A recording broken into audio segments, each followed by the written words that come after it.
Hey guys, so today we are indeed going to be talking about America and the American Revolution. However, what we're not really going to be doing here is taking us through like a step-by-step of how the American Revolution happens or exactly what causes it or what some of the big effects are. Instead, we're going to be tying it back into something we talked about last class, and that is the role of the Enlightenment in the American Revolution. So what you'll need to do here and what this lesson is designed to do for you on YouTube is to kind of take you through it, hopefully in a way that's more meaningful and accessible to you, since I'm not there physically. Okay, so take care of the warm-up. You're just going to click this gray box down here. Okay, and then please take care to look at what your classmates said in that warm-up and by clicking right there. Once you're done, you can move right along. Okay, also if you need to pause any time during this video, I'm just going to put in some pause screens. I recommend you use them. So let's get started.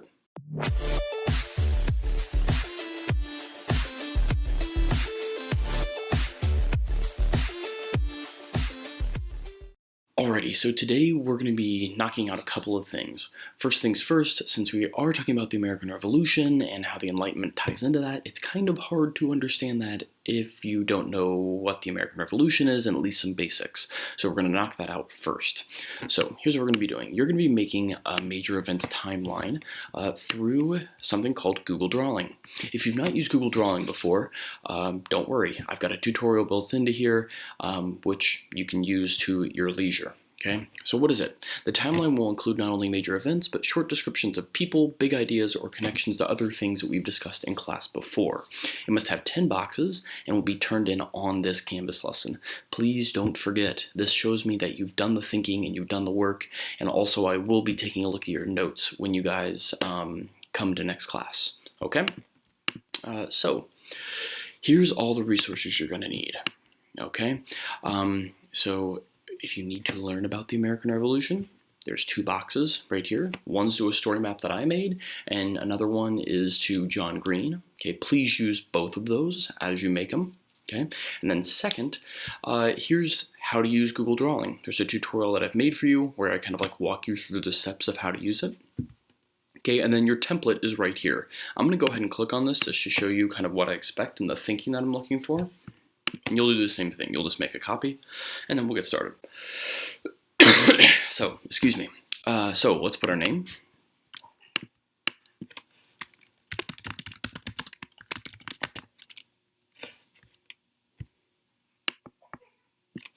Okay, and then what we're going to do is create a timeline of the American Revolution using at least 10 boxes, events, or connections.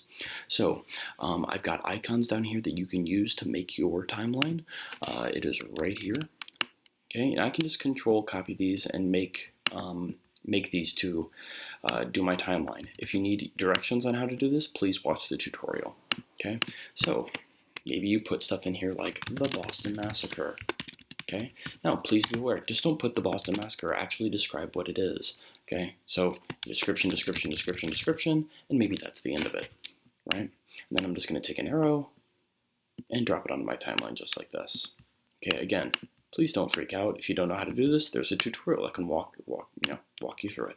Okay, and you'll do 10 of these. Now, please be aware, you may have times where you make a box and you have an arrow and it connects out to another box out somewhere else. Okay, and that's because I want you to be making in this not just like a timeline of like, okay, here's where things start and then this is where like things end with the Treaty of Paris, for instance. Please connect it to outside big ideas like mercantilism, okay, or the Enlightenment, or other thinkers that we've maybe perhaps discussed, okay? Awesome. So as soon as you're done with that, please don't forget, share, okay, and then get the shareable link, and then go turn that in today's Canvas lesson. Our main lesson today is going to be the Enlightenment and its limits in America. The note outline is down there if you need it, but up until that point, let's get started. Okay, so when we're discussing the impact of the Enlightenment upon early America, which is our objective here, we have to kind of discuss how the revolution interacts with Enlightenment ideas, and in many cases here, how it doesn't. Okay, so our essential questions here: how can revolutions be unrevolutionary, and then do ideas matter or affect people? Okay, now please be aware, because we're not in class and I really don't get a sense for how fast or slow I should be moving, please again, pause me anytime you need to.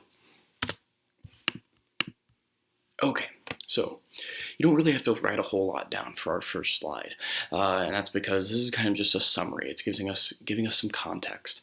The American Revolution had a really interesting relationship with many of the ideas of the Enlightenment, and again, the Enlightenment is this whole period through about 15, 16, 17, even later, 1800, about how can we prove that human life with governments and society, how should we improve them and make them better, and especially doing that through reason. So like trying to come up with laws that human beings obey and trying to organize structures to make that work. Okay, so what we're going to look at here in this lesson are the ideas of the Enlightenment and how they play a role in two areas: the American government and then the Bill of Rights. Okay, and then we're also going to show how those areas were not really affected by some of the ideas of the Enlightenment. Okay, so how did the American government include Enlightenment ideas?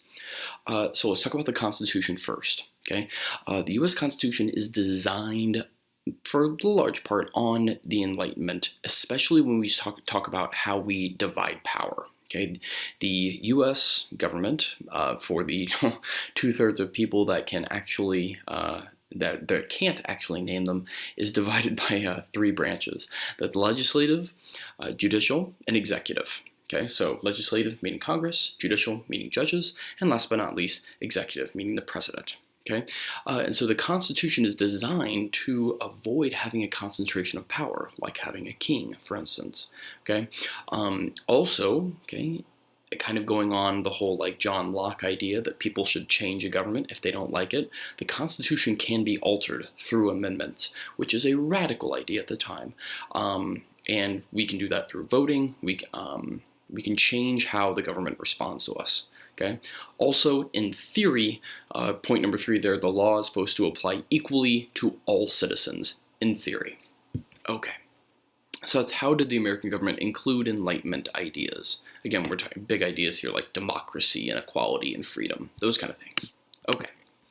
So now, how didn't the American government include Enlightenment ideas? And this is why we say that some revolutions really aren't that revolutionary. So let's talk about taxes first. We have to kind of discuss taxes because some historians have charged that really the American Revolution was simply a way for elites in America to preserve their power from being taken away by the King of Great Britain. And I'll give you an example of this. So when the U.S. government was first formed, okay, this was actually before the Constitution, that government, it was called the Articles of Confederation, did not have the power to collect taxes. And some people have said that this is a sign that really the early form of the U.S. was designed to preserve the powers of elites, because if you aren't taxing people, that means you're not redistributing, sorry, I can't talk, you're not redistributing wealth down to people who can't pay as much. So, for example, normally we would assume that rich people would pay more taxes and poor people would pay less taxes. Well, if you don't collect taxes at all, you're keeping powerful people very, very powerful, and that's not very enlightened, okay? Now, since the Constitution, let's assume now, is put in place, let's talk about how the American government also isn't very enlightened, at least at first. Okay, voting was limited to an extreme minority of people. You had to be white, landowning, roughly about 25 to 30 acres, although it depended on where you lived, and male. Okay, and that's a very, very, very small segment of the population in comparison to all the U.S. citizens at the time. Also, not a very enlightened thing, the U.S. Constitution preserved slavery and did so in a way that today is kind of like tough to read. There was something in the Constitution called the 3/5 Clause, which counted slaves as 3/5 of a person in representation for Congress. So basically what it did is that it acknowledged that slavery not only existed, but then gave southern states more representation in Congress for the slaves that they owned. Okay, and it even in many cases protected the slave trade, and specifically the foreign slave trade, until 1803, in which then it would be finally banned.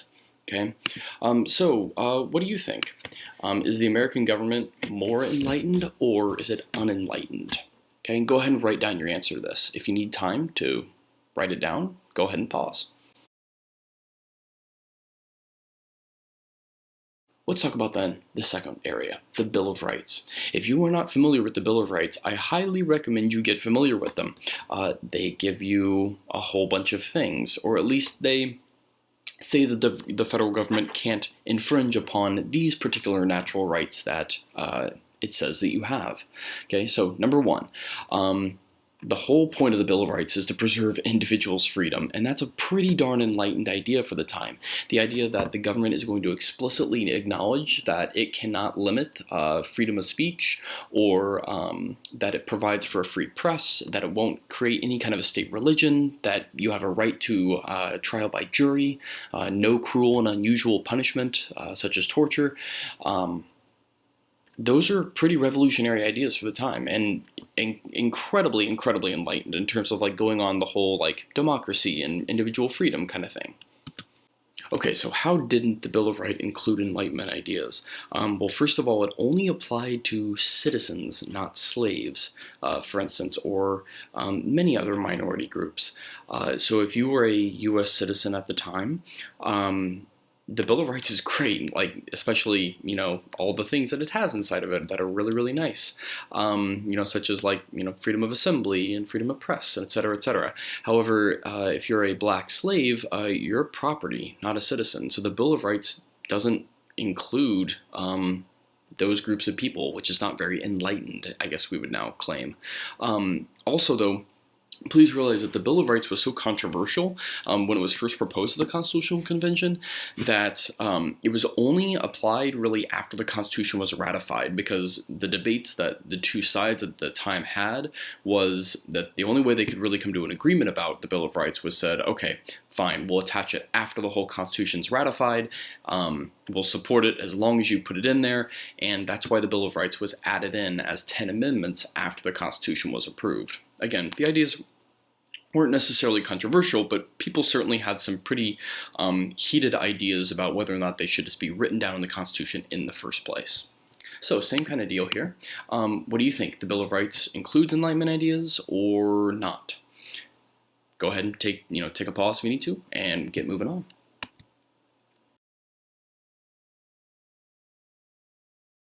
So that's going to bring us to the end of our mini lesson. Okay, we have one last thing to do, and that is we're going to look at some actual people in the American Revolution, and now we're going to take those people and we're going to tie them into the Enlightenment. So it's kind of like we're combining the two things we already did at this block.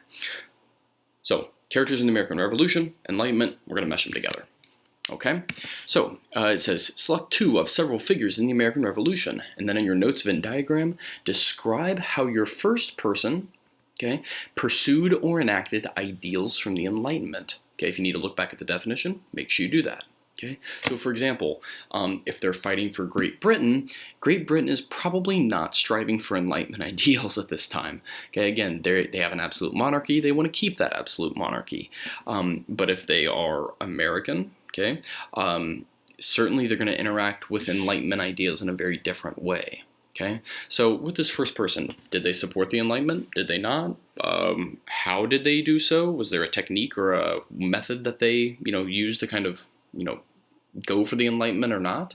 And then you're going to do the same thing for your second character. Okay, and then please compare the two. Try to find some big similarities. The thing to be aware, though, is that all of these things are not going to be found within the story maps that are provided a little bit afterwards. So please, make sure you're thinking here, okay? And you may struggle a little bit. It may take some time. That's perfectly fine. Okay, so here's all of our different characters and all of our different story maps, and you can access these by simply clicking on these people's faces. Okay, I'll give a brief introduction to all of them, so that way you kind of can maybe know the ones that you want to pick. But from that point on, finding out how these people interact with the Enlightenment and making a comparison is all up to you. General Cornwallis was the leader of British forces in the United States after a few months, but that's kind of his background. Okay, so think of him kind of like as the opposite of Washington, except he doesn't become president of Great Britain. Okay, Baron von Steuben was from Prussia. Okay, he was a Prussian military officer that came over to the United States and helped train colonial forces. Really interesting guy, very, very structured with a whole lot of discipline, and he might have, historians are not really sure, been the first kind of like openly gay American serviceman. Maybe not openly, but certainly maybe known to be gay serviceman to serve. Boston King was an American slave who decides to join the British and help other slaves escape. Kind of an interesting story. George Washington, first president, leader of U.S. forces. Probably don't need to explain him a whole lot. Okay. Joseph Brant over here was a Native American, and he fought with the British against the Americans in the Revolution. Okay, let's keep going. George Rogers Clark. If you've been to Vincennes, Indiana, George Rogers Clark fought out in that area and attempted to kick the British out of kind of that region of the Ohio Valley during the Revolutionary War. Okay, Benedict Arnold. Probably the most famous traitor in U.S. history. He switches sides from the American to the British, roughly about, I guess, halfway through the war, we could probably say. But the reasons for why he switched may not be what you might suspect. Francis Marion. If you've seen the movie The Swamp Fox, a really kind of interesting I guess, take on Francis Marion. Francis Marion was called the Swamp Fox, and basically what they did in the movie The Patriot is they kind of like adapted that and basically took it in a whole other direction that wasn't related to Francis Marion at all. So, interesting guy. Fights against the British for the Americans. Marquis de Lafayette. This is a super interesting guy, comes over from France to support the American Revolution, and eventually will be in charge of most French forces over here. Okay, Deborah Sampson. Okay, she was a woman who dressed up as a man during the American Revolution and fights for quite a few years and has quite an interesting story. So if you want to see a cross-dressing kind of example that's really, really cool, I would check her out. All right. So, these story maps, again, pick two people, doesn't matter who you pick, and make those comparisons and see how they interacted with the Enlightenment. But other than that, that is the end of this lesson. There is an extension activity at the very, very end, which is talking about the Declaration of Independence, but it's not mandatory. Just something that you can work on if you find yourself with extra time. But please, I would encourage you, work on other schoolwork that you have to have, and make sure you have that done. So until then, I will see you guys next class. Bye-bye.